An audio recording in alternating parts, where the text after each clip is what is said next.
EMI இல்லாத ஒரு வாழ்க்கை இன்றைய சூழலில் மிடில் கிளாஸ் மக்களுக்கு சாத்தியமா? வாய்ப்பில்லை ராஜா, வாய்ப்பில்லை. எவ்வளவு இஎம்ஐ வச்சிருக்கீங்க? ஒரு 2.5 lakhs. வீடு, கார், பர்சனல் லோன். நம்ம தவிர இதெல்லாம் இஎம்ஐ தான். உடம்புக்கு நல்லது இல்ல, அனுபவத்துல சொல்றேன்.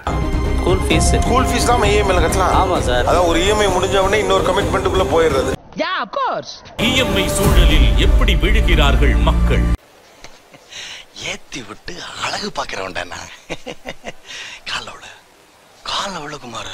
ஏதோ ஒரு செலவு வந்துட்டே இருக்கு. இஎம்ஐனா மந்த்லி கரெக்டா பே பண்ணனும் தோணும். அட வெக்கம் கட்டுவீங்களா?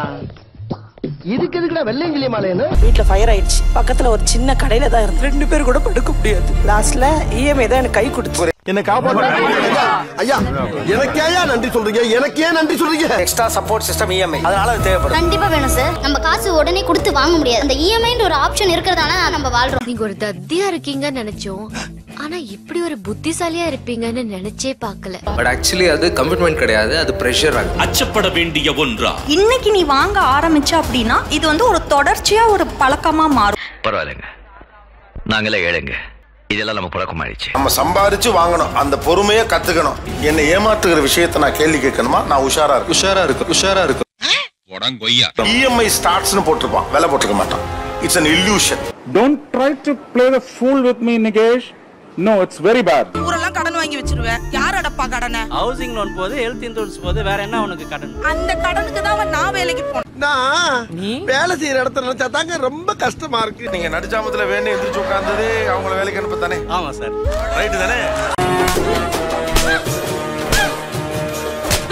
ஒரு மிடில் கிளாஸா இருக்கிற ஒருத்தர் வந்துட்டு லேண்ட் வாங்கணும் அப்படின்னு நினைக்கிறேன்னு வச்சுக்கோங்களேன், அவங்களால வாங்கவே முடியாதுல்ல. இஎம்ஐல போனா என்னால வாங்கிட முடியும், இல்லாம எப்படி வாங்குறதுன்னு சொல்லு.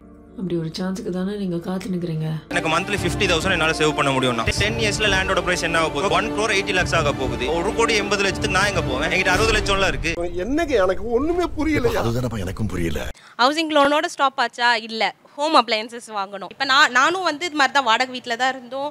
50 lakhs கொடுத்து வீடு வாங்கணும். இப்ப சொந்த வீடு வாங்கணும். அப்புறம் டிவி வந்து சரி நான் தான் கேட்டேன் டிவி வாங்கணும். ஆனா எனக்குன்னு ஒரு ட்ரீம் இருந்துச்சு, 55 inchesல தான் வாங்கணும். இது என்ன பிரமாதம்? இது விட பெசலைட் ஒன்னு இருக்கு. அவர் பிராண்ட் மாத்திட்டே இருந்தாரு. அது ஒரு இஎம்ஐ போச்சு. புரியல. உங்களுக்குன்னு இருந்தா அது ட்ரீம், அவர் வாங்குனா அது செலவா? This is an unwanted statement irrelevant to the current situation. அப்புறம் என்னாச்சு, இப்ப வீடு பார்க்கிங் வந்து காலியா இருக்கு, ஒரு கார் வாங்கணும், அதுக்கு ஒரு இஎம்ஐ போடலாம்னு சொல்லிட்டு இருக்காரு சார். அசிங்கப்படுத்துறேன், இன்சல்ட் பண்றேன். அக்கவுண்ட்ஸ்ல இருக்கான் சார், ஐடில. கரெக்டா நாள். என்ன 32 inch. உங்க ஆசைக்கு எவ்வளவு இன்ச்சஸ் வாங்கலாம்? 55 inch. Is it? நம்ம வருமானத்துக்கு தானே வாங்கணும், எதுக்கு ஆசைக்கானதா வாங்குறீங்க? என்னோட சேவிங்ஸ் இவ்வளவு இருக்கு. சோ இந்த அமௌண்ட்ல நம்ம மந்த் ஆன் மந்த் எவ்வளவு சேவிங்ஸ்லாம் இல்ல சார். உன்னால என்ன பண்ண முடியுமோ அத பண்ணிட்டேன். இப்பதான் லாஸ்ட் மந்த் தான் வந்து டிவி இஎம்ஐ முடிஞ்சுது. இப்ப வந்து என்ன சொல்றாங்கன்னா கார் வாங்கணும். ஏன்னா அந்த இஎம்ஐ பேலன்ஸ் இருக்குல்ல, கையில ஒரு 5,000 இருக்கு, அது எதுக்கு நம்ம சும்மா விடுவானே? அவ்வளவுதான், நம்மள முடிச்சு விட்டீங்க போங்க. 5 years ஸ்கூல்ல நான் என்ன செட்டில் ஆகணுமோ அது செட்டில் ஆகணும் சார். அதுக்குள்ள செட்டில் ஆகுறதுங்கிறது 55 இன்ச் டிவி வாங்குறதா, அந்த பணத்தை சேமிச்சு வைக்கிறதா? நான் எவ்வளவு பெரிய முட்டாளா இருந்தா இப்பதான் புரிஞ்சுது. நீங்க செட்டில் ஆக பார்க்கல. அதனால தான் சார் இப்போ நைட் ஷிஃப்ட் போயிட்டு இருக்கேன் சார். பிகாஸ் எனக்கு இன்னும் ஒரு 15,000 எக்ஸ்ட்ரா வேணும். ஏன்னா வீடு ஹவுசிங் லோன் வந்துருச்சு, பர்சனல் லோன் வந்துருச்சு, ஹோம் அப்ளையன்சஸ் லோன் வந்துருச்சு. போதும் லிஸ்ட் பெருசா போய்கிட்டு இருக்கு. நீங்க நைட் ஷிஃப்ட் போயிடுவீங்க, அவரு ஷிஃப்ட். ஆமா, டிவி என்ன பண்ணுவாங்க?